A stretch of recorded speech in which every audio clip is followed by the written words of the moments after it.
Hello everybody, this is Blex here bringing you a new guide for Season 5, Patch 2.4 of Diablo 3. I'm here playing my wizard. I'm bringing you the Tal Rasha's FireBird's combo build. Now this is a variant of Quinn69's Flash Fire build. The reason why I'm bringing it to you is this one's built specifically for farming Greater Rifts, but it also doubles as an extremely efficient Greater Rift farmer as well as bounty farmer. It can really do it all, and it has a ton of versatility, a ton of damage, and a ton of mobility. So really it's the best all-around build that I have worked with so far in Diablo 3. So let's get started and go into the skills. Now because we're using Tal Rasha's 6 set, we need to proc all different 4 elements of damage, those being lightning, fire, arcane, and cold. To proc lightning, we're using Electrocute Lightning Blast. To proc arcane, we're using Teleport Calamity. To proc fire, we're using Explosive Blast Chain Reaction, which will also be your primary damage dealer. And lastly, to proc cold, we're using Frost Nova Frozen Mist.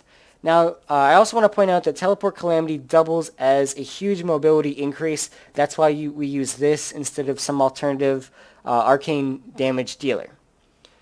Now let's get into the utility aspect of this build. We have Diamond Skin Prism. So this provides nice survivability while Ingiam's up to keep you safe with the actual Diamond Skin aspect of it. But the Prism rune reduces arcane power cost of all skills by 9 while Diamond Skin is active.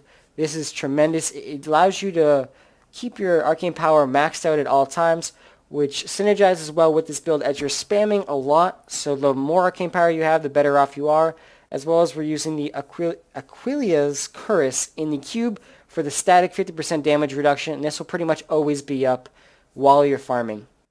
The last part of it is the magic weapon deflection, so this is a nice 10% increased damage, but the most important aspect is the 4% of your total life as a shield every time you cast a spell. Since we're sort of spamming all of our skills at the same time, this is up, and this provides a lot of survivability, which allows you to clear upwards of Greater Rift 60, as I'll showcase later in this guide.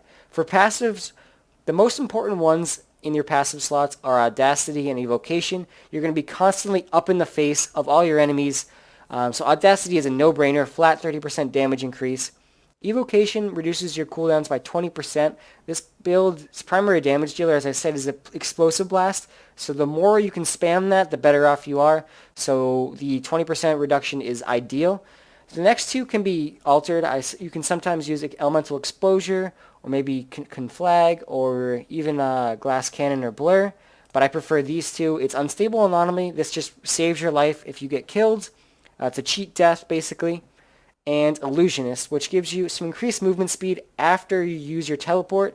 You're going to be spamming this a lot, so it's nice to have the increased 30% movement speed, as well as it resets every time you take 15% of your life as damage, which is great for added mobility and getting you out of some tricky situations. Now let's get into the gear. So this build is very gear dependent. I will preface that with before I get into the actual gear by saying that. So as I said, I'm using the 5 set of Tal Rasha's with the Ring of Royal Grandeur, using helm, neck, chest, belt, and pants, and the 3 set of FireBird's shoulders, boots, and the orb. Now the reason why we use FireBirds with this build with Tal Rasha's is a few different reasons. The cheat death on the FireBird's 2 set is a nice utility. It means that you're allowed to just stay in there and keep hitting the minions, especially with Unstable Anomaly. You basically have 2 cheat deaths. It's very difficult to die.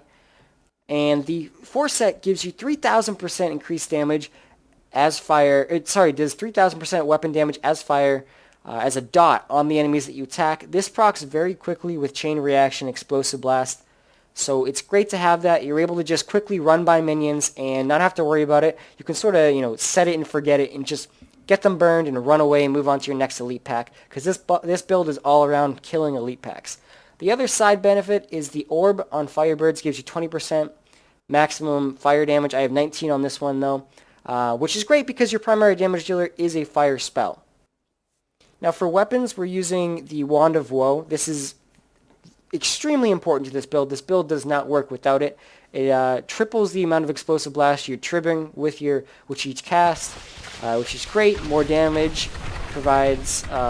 This is your primary damage dealer, so in addition, it just amplifies that. as well as a static increase to your explosive blast damage. Stacks nicely. This is a no-brainer. In the cube for weapon slot, we're using Ingium. This reduces all cooldowns by 10 seconds after killing an elite pack. That's why I said you want to constantly be finding the next elite.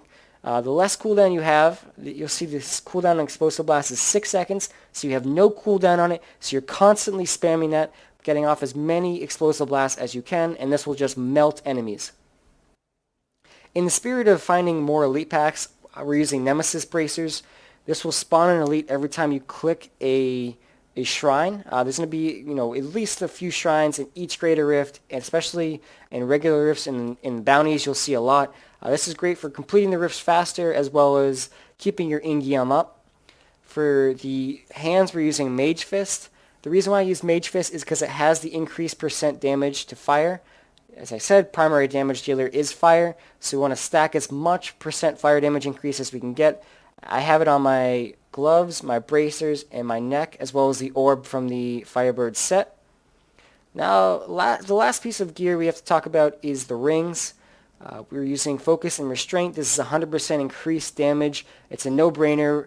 You're going to be proccing, Focus and Restraint with your generators, which is Electrocute, and any of your spenders, which is Frost Nova, Explosive Blast, or Teleport Calamity.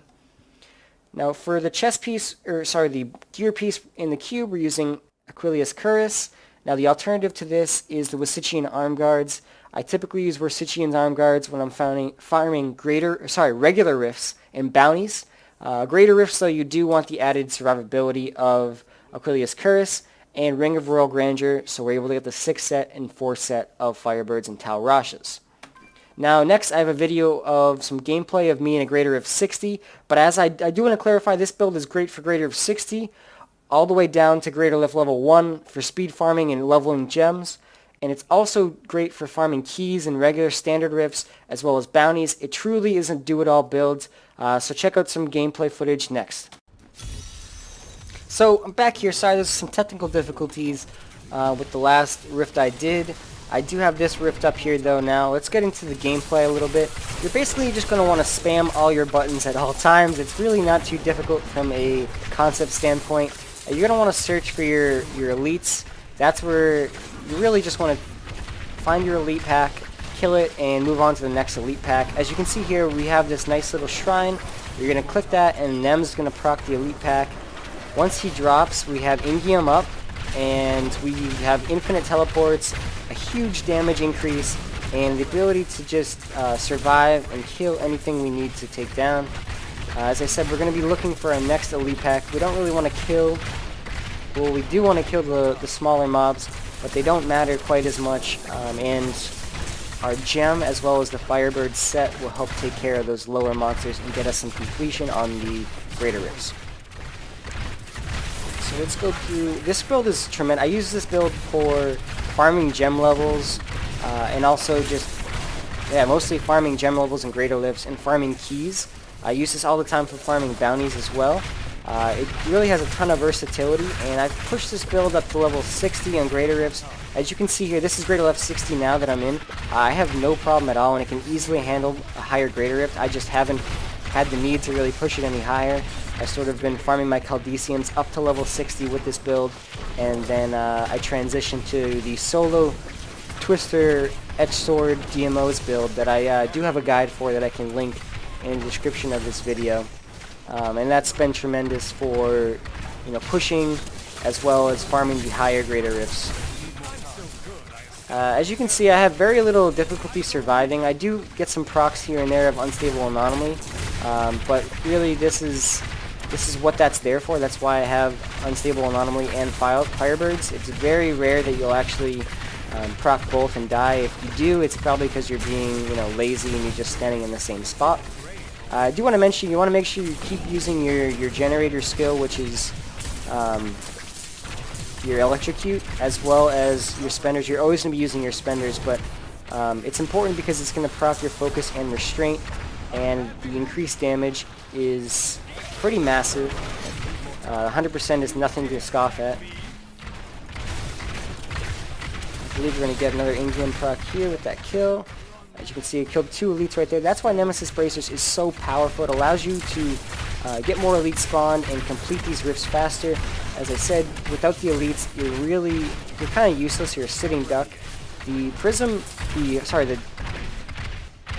diamond skin actually does provide a decent amount of survivability. It looks like I backtrack a little bit in this level, and without it, you are more vulnerable. You're not in danger, but you're definitely more vulnerable without Ingium up and having those constant prisms up.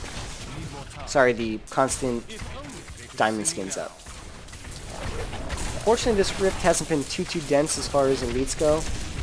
Hasn't been that bad, but I've definitely seen better. My fastest kill is right around 12 minutes though, for a greater level 60, which is pretty damn fast. This build, I'm curious, I might do a pushing video and see how far I can get with this, maybe tweak it a little bit. But for everyday use and farming, this build is perfect as is. As I said, the Wisician Arm Guards is a good transition. Good transition when doing non-greater rifts, as you can just complete the objectives faster, and the survivability doesn't matter as much when it's only T10. So we're getting near the end right here. You want to try to make sure you kill an elite and have Ingium up for when the Rift Guardian spawns. It just makes your life a lot easier. Let's see who we have here. Gom is actually a little difficult for this build just because the amount of damage he drops. That is one thing I did notice, because he stands still, and you want to actually try to make him move. I have had this happen multiple times where he's pretty static and he drops his orb of death. Most other bosses though are a lot easier. He's definitely the hardest.